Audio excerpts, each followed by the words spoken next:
Hey, if you're watching this, chances are you have been thinking about your own property situation for a while. Maybe you currently own a HDB and thinking whether it's the right time to upgrade. Or perhaps you have been following the market for a while and looking at some of these launches sell out, and you're starting to think to yourself, maybe I'll just wait for things to settle down before making a decision. Or maybe someone just bought something and you're quietly wondering whether you have made a mistake by sitting on the fence. Whatever reason that brought you here today, I just want to show you some actual data and numbers and let you decide for yourself what it means for your situation.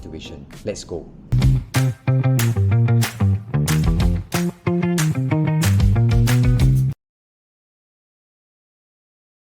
Hi everyone, my name is Shaun and I am a real estate consultant passionate about helping you make the best property decision for you and your family. My whole approach is this: I'll rather show you the actual numbers and let them speak so that you can decide for yourself what is the best course of action to take. Before we start, I would appreciate if you could hit the like and subscribe button to stay updated on the latest real estate content that I regularly post. So let's get right into it, because what I'm about to show you today is genuinely something that you need to know right now. Most people who are thinking about buying a property often ask the same question: is now a good time to buy? But I think that is the wrong question to ask, because the reality of the situation is that we all have a common enemy. You might have seen some of these recent news like this, which talks a lot about inflation. With inflation in place, it means that $1 today can purchase you lesser things tomorrow as compared to today. So technically, your purchasing power is decreasing year on year. So let's just work out some simple numbers so that you can get a better sensing of what it means. So assuming a 2% inflation per year, in 10 years time, your purchasing power actually decreases by about 18%. And in 20 years, your purchasing power actually decreases between 33 to 34%. So this is the reality of the situation, and I think that we should all have a mindset shift, especially for those that have the ability to and can take actions to hedge ourselves against such inflation. The right question to then ask is, what happens to my purchasing power if I wait another 12 to 18 months? Because here's the thing, the decision isn't really about buy now or buy later. It's between buying now at today's price or buying later at tomorrow's price. And the two prices are not the same. Let me show you exactly why.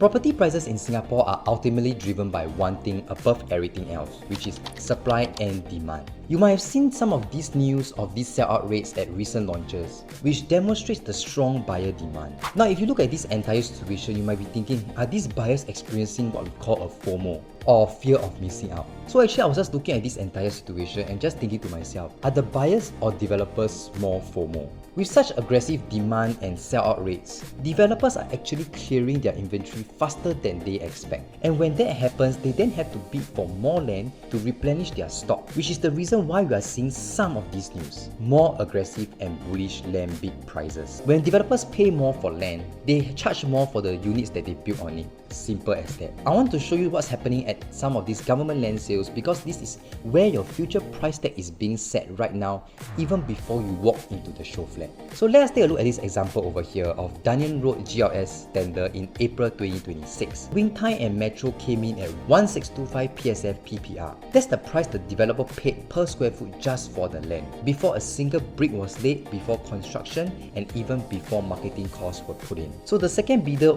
came in at 1576 PSF. So 6 bidders in total, all competing aggressively for the same site. So why would developers bid this aggressively? Because they are running out of land. The only way to secure future supply is to outbid everyone else. So that cost eventually gets passed on to you, the buyer. Now here's the part that directly affects you. You can see this chart over here. It shows the average land prices of GLS sites from 2013 to 2016. So we can see that prices generally show an upward trend. However, I just want to bring your attention to certain portions of this chart where market sentiments and cycles impact the land prices. So for example, from 2019 to 2020, we can see a slight dip in prices because that was when interest rates and unsold inventory levels were high, and that's when also COVID took place. After that, strong post-COVID demand and lower interest rate environment in 2021 brought about changes in the market, and developers regained their confidence to bid higher for land again.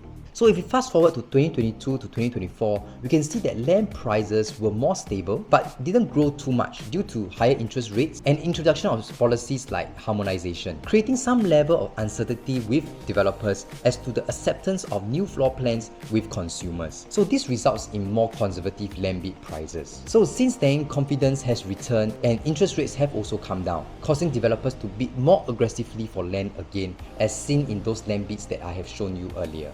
As of the current moment, average GLS land rates across all regions in Singapore in 2026 is standing at 1387 PSF PPR. So at the same time, we also see some of this news of current global events that have direct impact on construction, labor and material cost, which will be priced in when developers calculate their overall cost. Every new site that gets awarded at these prices becomes the floor for the next development's launch price. The trajectory is not flat, it's not uncertain, it's all pointing us in one direction. So I just want to show you a number that I think every buyer should pay attention to. As of Q1 2026, the total unsold inventory of uncompleted private properties in Singapore is 16,095 units. So that actually sounds like a lot. But here's the context. Singapore has been absorbing about an average of 9,000 units per year over the last decade. At this pace, right, the current supply will likely get absorbed in less than 2 years' time. Just for some context, that's before accounting for the fact that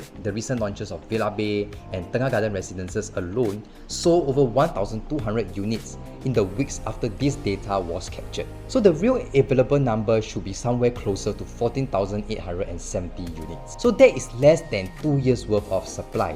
Now I just want you to think about what happens when supply runs low in any market. So you have seen it with HDB flats in 2021 and 2022. When there isn't enough of something that a lot of people want, price will then start to go upwards.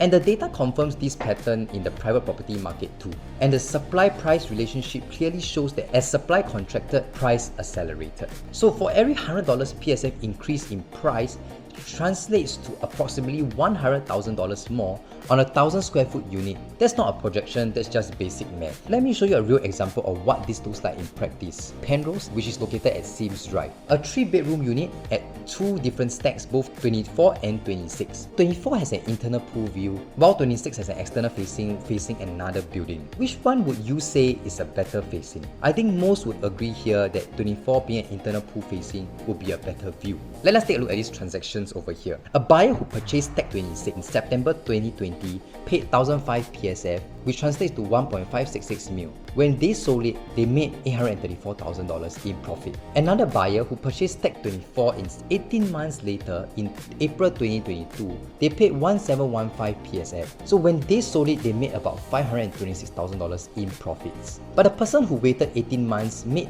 $307,000 lesser. Not because they made a bad decision, but it's simply because they entered later. That $307,000 is what entering later cost them. So I just want to be clear that I'm not cherry picking data. The same pattern also shows up at Park Clementes, where a 4-bedroom buyer who entered in July 2020 made $832,000 versus another buyer who entered in September 2021 in the same stack made $664,000. There is a gap of $168,000 when it comes to the profits in the same project, in the same stack, but just at a time difference of 14 months. Similarly, a 2-bedroom buyer who entered in May 2020 made $334,000 versus another buyer who entered in April 2021 in the same stack made $251,000. So we can see from all these examples is that entry timing is extremely crucial. Now let me just talk to you about where the opportunity actually sits right now. Because I'm not telling you to just buy anything.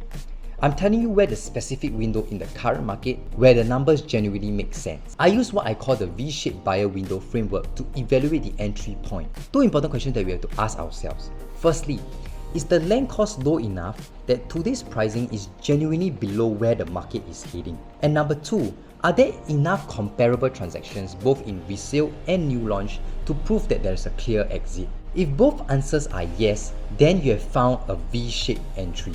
So you are buying at the bottom of the V, and the future price direction is already supported by the data around it. So of course, I'm not telling you to panic buy. I'm not telling you to make a decision that you are not ready for. And I'm also not telling you to buy the lowest price that you can find in today's market. But rather what I'm telling you is this. It's about understanding where prices are likely heading and positioning yourself before prices actually get there. That is what buying low in today's market is. So the land cost isn't going to reverse, and the supply isn't going to magically increase. The developers who are bidding 1006 PSF for the land today has no choice but to price their future launches higher. So my honest advice is this: don't decide today based on your feelings, decide based on your numbers. Run your CPF, your existing property equity, your income, and your financial goals through a proper analysis. If you have made it to the end of this video, I just want to offer you something concrete. If you are a HDB owner and just want to know what your upgrade budget looks like, or perhaps you just want to have a proper conversation on what your current position is and what your options available are, I am offering you a one-to-one consultation. Just a proper strategy conversation. You may reach out to me at my number 87930168 for a consultation session. The window is open right now. The question is whether you use it. Thank you for watching to the end of this video. I hope that it has given you more clarity and how you can position yourself for your own situation. I'll see you in the next video.